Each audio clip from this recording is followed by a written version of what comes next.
This is going to be one of my videos in my extended Bible series, where I delve into the Bible in detail, looking at each section and breaking down the prophecies, the visions, the stories and the accounts with what we know historically and what science has discovered for us, as well as what the Bible itself tells us.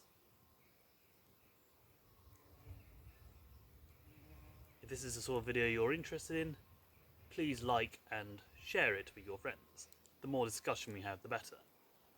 Any thoughts you have, please leave in the comments. And if you're that sort of person who likes to stay up to date with things, please consider subscribing to the channel. Apart from that, I hope you enjoyed the video.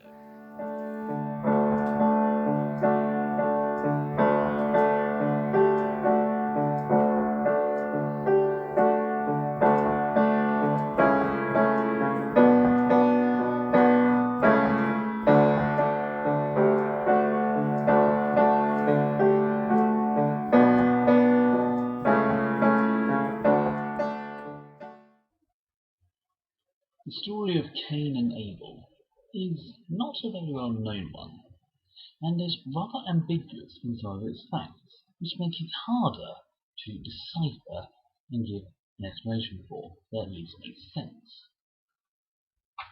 It also links to other later chapters that tell of the continuing line of Adam. Now, I shall try to delve into this as much as possible, though it's clearly not going to be easy, and since neither of them have much in the way of content, they're not going to be split into individual videos, so I'm going to do them both here as one. Right at the start of this project, I said I was going to delve into the Bible in detail, break down sections into three said categories, those being visions, stories, accounts, metaphors, and prophecies. However, I'm not sure this part of the Bible is the same style as the five categories. Now, I know I'm going to get criticism for changing the rules, as it were, by chapter 4 having got that far. But I never said that it was hard and fast, or that I knew everything, far from it. I'm studying the Bible honestly and bringing you guys along on my journey. It's almost inevitable that I will end up making assumptions about some stuff, have to go back on it later as I learn. So with that out of the way, I'll be answering these questions. What is the category of this part of the Bible? How much of it is true? And of course, the all-important one, what does it mean? Let's take a look at these rather strange sections of the Bible. Since Moses is, by general consensus and scripture-based arguments, the author of Genesis, we're left to wonder how he got the information about the sacrifice that happened in the story of Cain and Abel, or for that matter the genealogy of Adam's line. Due to the lack of information about the ritual, yet some incredible detail about the punishment of Cain and the later generations, I'm inclined to think this is taken from the earliest written chronicles. One can say it's an account, but I think these chronicles were written long before Moses came around and was translated. You may be asking, what were these chronicles and why there's no evidence for them? Now, I can't be sure, but if I was to hypothesize, I would say these were early records kept in the great library of Alexandria when it got destroyed by Julius Caesar. I know some scholars argue that it was destroyed by a purge instigated by one of the Holy Roman Emperors. I think it was Emperor Theodosius I. I know, not still my Roman history.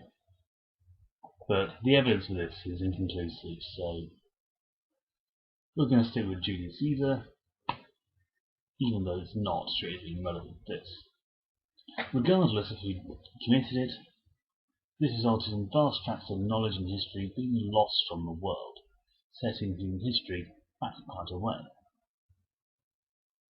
Now, I know this doesn't necessarily mean that the stories of Cain and Abel were recorded in the first place, or for that matter, the children of Adam, let alone kept in the library, which wouldn't have been built by the time Moses would have lived. The Great Library of Alexandria wasn't even built until the time of Ptolemy II, I think, and that was hundreds of years later.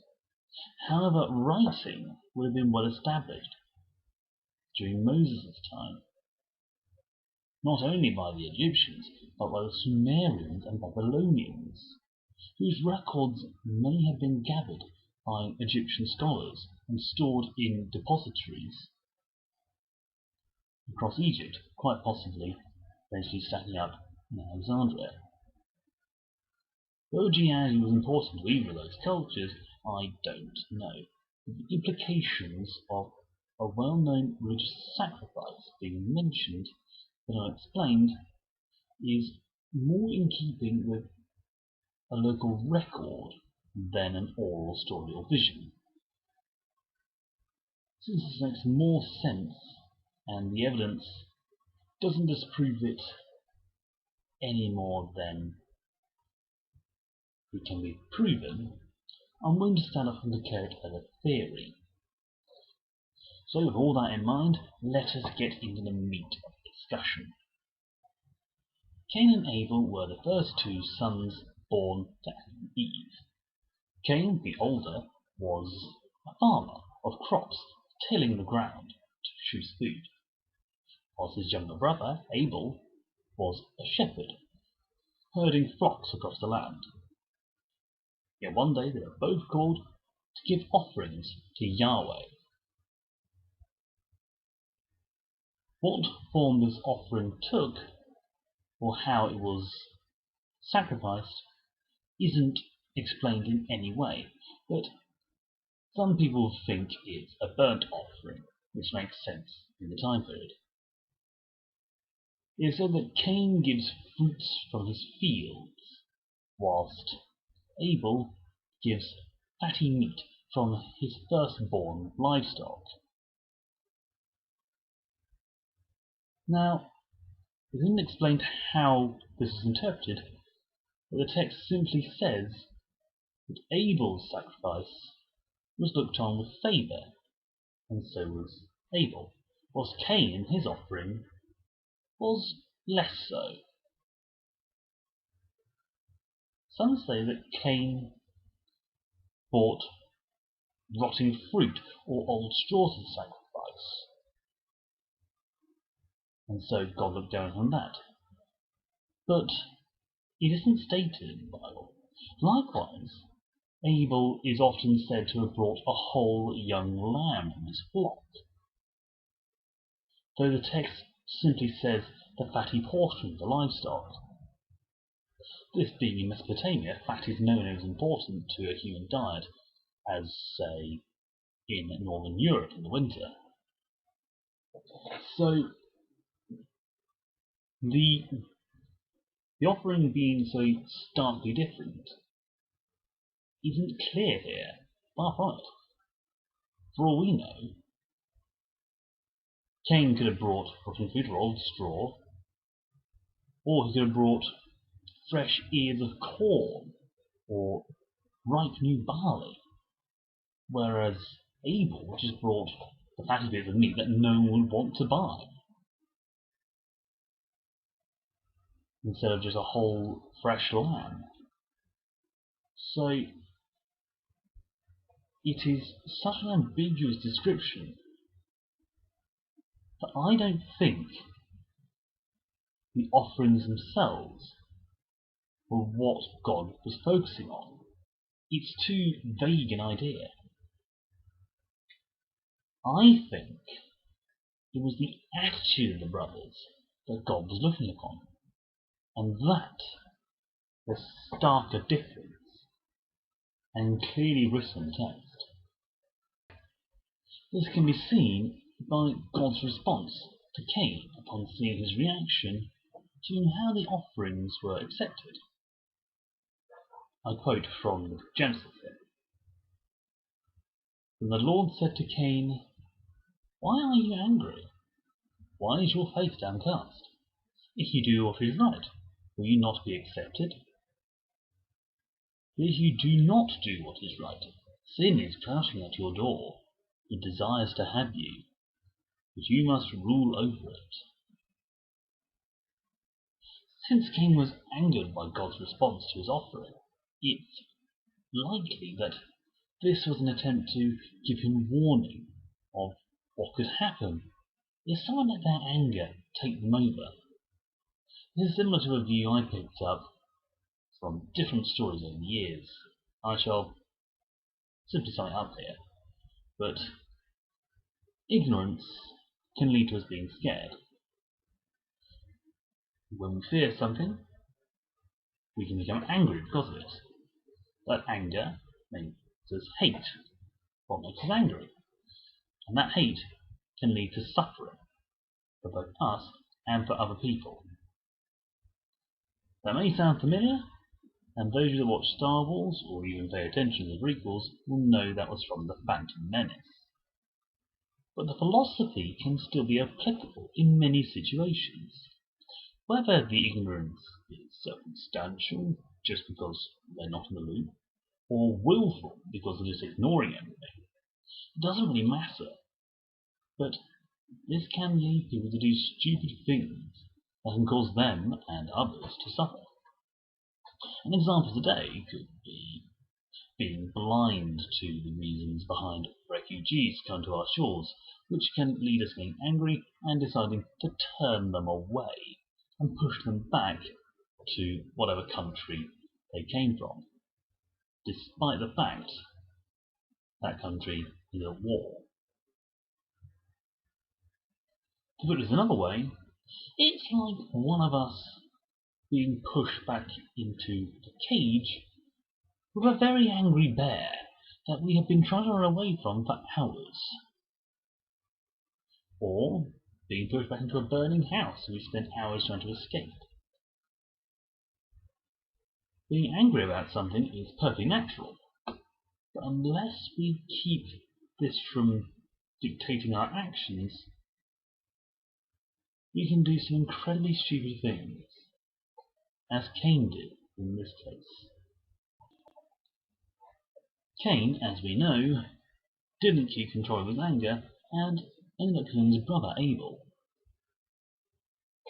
This naturally is an angry consequence and worthy of punishment. But once again we have a seemingly rhetorical question from God asking Cain where his brother was. This time, however, not only did Cain outright lie to God, claiming that he didn't know, but also acted insolent by asking, "Am I my brother's keeper?" How stupid can you be?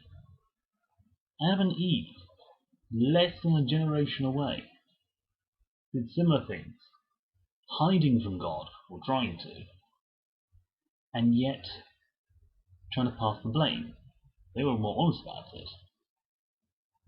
Whereas Cain actively lied and was insolent.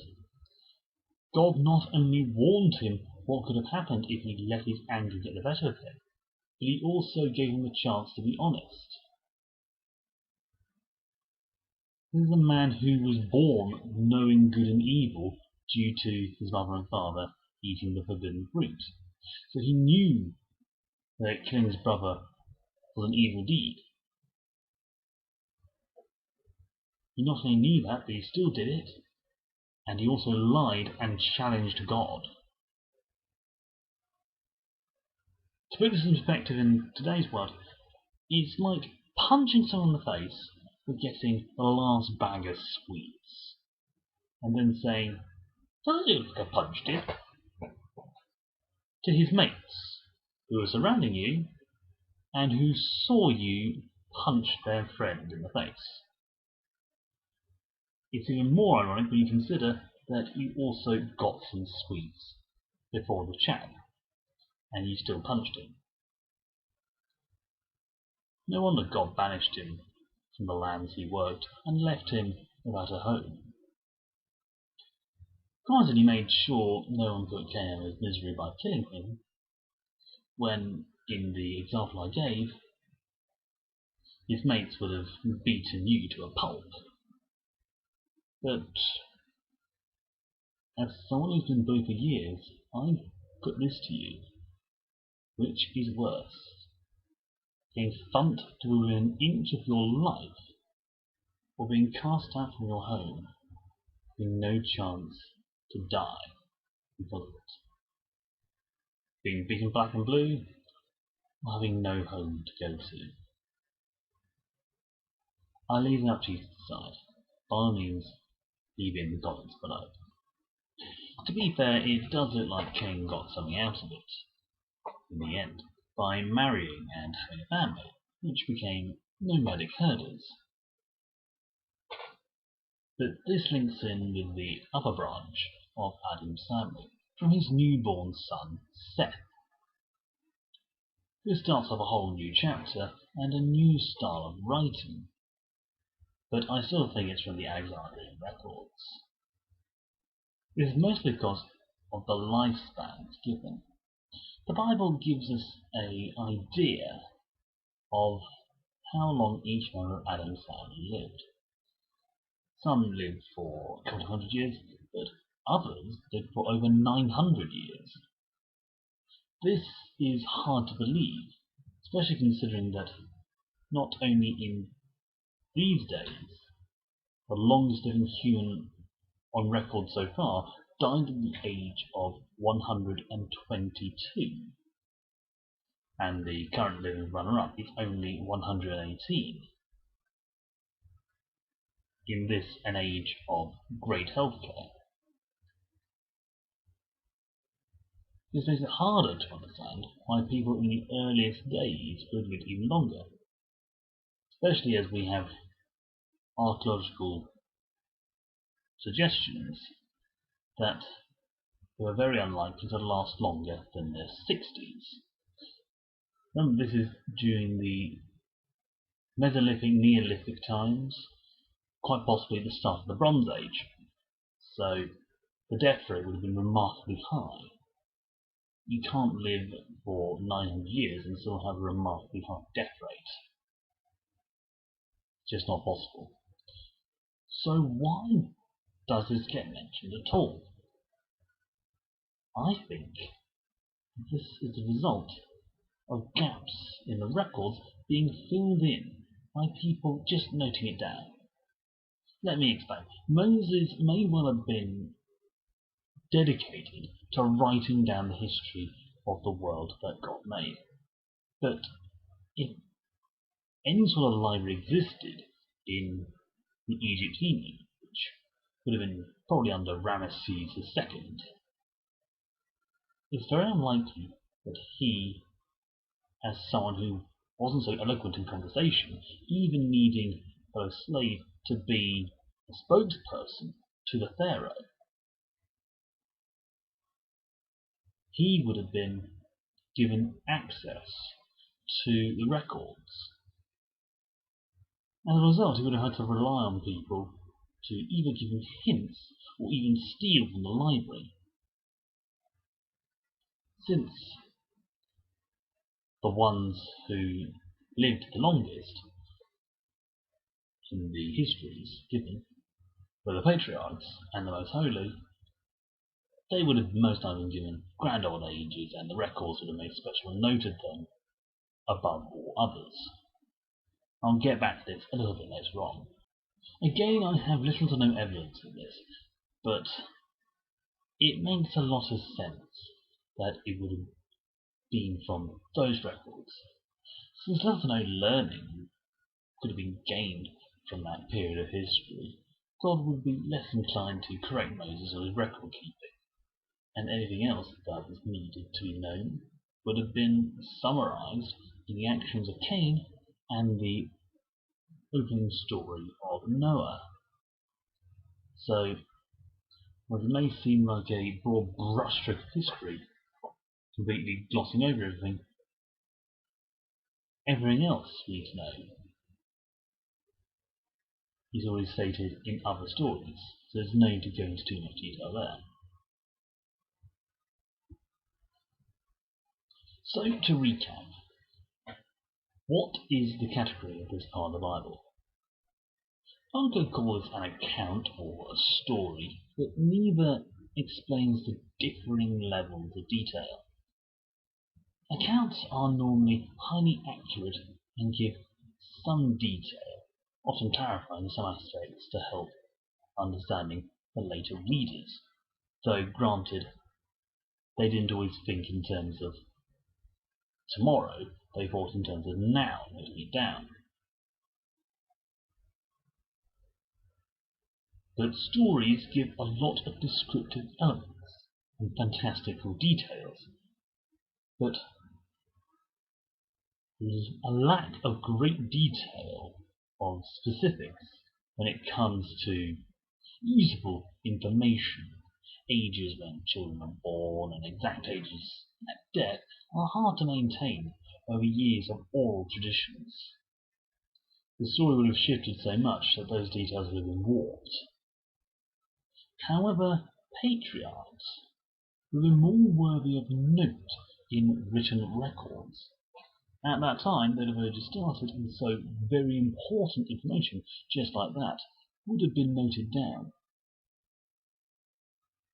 And certainly a story about someone who had been banished by God for his actions in a universally understood ritual would have been interesting to record, and therefore might well have been so.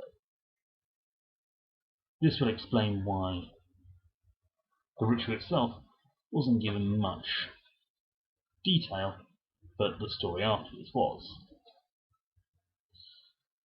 All of this explains the incredible detail in the genealogy, but the lack thereof in the story of Cain and Abel. How much of this is true? In a similar vein to the bones of the story, having the fact that the details being expanded out of all proportion, the individuals mentioned are most likely to have existed. They would have been the patriarchs of the family, and therefore warrant a great deal of information about them, or at least a mention in history. Their lifespans, however, are very likely to be exaggerated and unlikely to be anywhere near as long as stated. But it's possible that the names that were used would have lived on longer in a similar manner to surnames today. More specifically, surnames like David, Johnson, or Phillips. Respectively, they all mean the line of David, the sons of John, or the line of Phillips. This is an ancient naming system, certainly prevalent in Saxon times and may have even been around in Viking eras. Unlikely, but this makes sense. If patriarchs were noted that strongly, they might have hung around during that era as well, so it would make sense at that point in history. What does it mean? Well, the fifth chapter is mostly a list of names to fill out a block of human history. The fourth chapter is a cautionary tale of how easy it is to lose oneself in anger, and much more besides if we don't understand the reasoning of it. Cain loses everything because he struck down his brother due to a different response from God. He had his warnings and still did wrong. The story of Cain and Abel lacks a lot of detail and as a result doesn't make a lot of sense at first.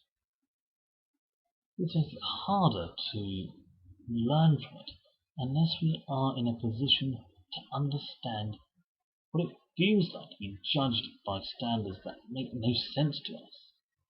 Bear in mind, this is only a single generation from Adam and Eve who walked in the garden with God. This implies one doesn't have to turn too far away from God to find it hard to understand Him. The rest is no speculation on my part, but it makes more sense than criticizing a man living for hundreds of years. But this can still show, once again, that humans are far from perfect, no matter how much we may wish otherwise.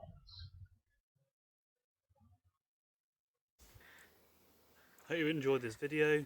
Please feel free to leave your thoughts in the comments below. Like, share and subscribe. Until next time, thanks for watching and God bless.